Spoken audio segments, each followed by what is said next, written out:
Hello बच्चों, कैसे हैं आप? उम्मीद करती हूँ आप बढ़िया और एकदम मज़े में होंगे। तो आइए बच्चों, आज का कविता शुरू करते हैं। हमारी इस कविता का नाम है प्रकृति का संदेश। अर्थात प्रकृति हमें क्या संदेश देती है? सद्भावना का, एकता का, हरियाली फैलाने का, गतिमान रहने का। यही तो संदेश हमें देती है ये प्रकृति। तो क्या हम इसे साकार करते हैं? ये हमारा कर्तव्य है कि हम इसे साकार करें। आइए इस कविता को शुरू करने से पहले इसमें आए कठिन शब्दों को जान लेते हैं। वे शब्द हैं साथियों, गतिमान, संदेश, रोशनी और श्रम। अब इन शब्दों का उच्चारण आप सही प्रकार कीजिए और लेखन का अभ्यास कीजिए। हम अपनी कविता शुरू करते हैं। निर्झर कहता बढ़ो साथियों, सरिता कहती हो गतिमान, सागर कहता जीवन में तुम धैर्यशील और बनो महान। अर्थात निर्झर कहता है कि आगे बढ़ो साथियों।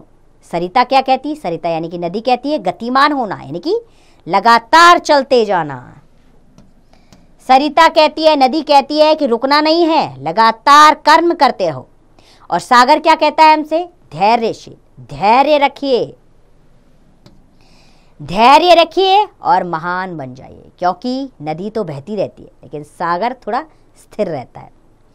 तारों का संदेश की धरती जगमग जगमग कर दो, सूरज कहता उगकर जग में नई रोशनी भर दो। तारे हमें संदेश देते हैं कि धरती को जगमगाने दो। सूरज कहता है कि उगो, जागो और सब जगह नई रोशनी ले आओ। अर्थात ऐसे कार्य करो कि हर किसी के जीवन से अंधकार मिट जाए।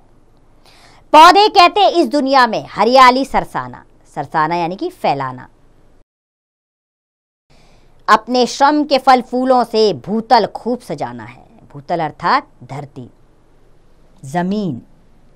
तो पौधे क्या कहते हैं? इस दुनिया में चारों तरफ हरियाली फैलाओ और अपने श्रम यानी अपने परिश्रम से फूल फलों को लाओ और इस धरती को खूब सुंदर बना दो। हम भी पीछे रहे ना इसमें, सुंदर जगत बना देंगे परिश्रम के श्वेत कणों से। श्वेत कण यानी पसीने की बूंद। परिश्रम के श्वेत कणों से धरती स्वर्ग बना देंगे। अर्थात जिस तरह प्रकृति इस धरती को सजाने पे लगी हुई है, उस तरह हमारा मनुष्य का भी दायित्व बनता है। तो हम क्या करेंगे? हम भी पीछे नहीं रहेंगे। हम इस सुंदर विश्व को और खूबसूरत बना देंगे। किससे? अपने परिश्रम से, अपने मेहनत के पसीने की बूंदों से इस धरती को स्वर्ग बना देंगे। ऐसा कार्य करेंगे कि चारों तरफ सद्भावना, एकता का विकास हो, हर कोई विकास के रास्ते पर चले, एकता का भाव सबके अंदर हो, सुंदरता का भाव सबके अंदर हो।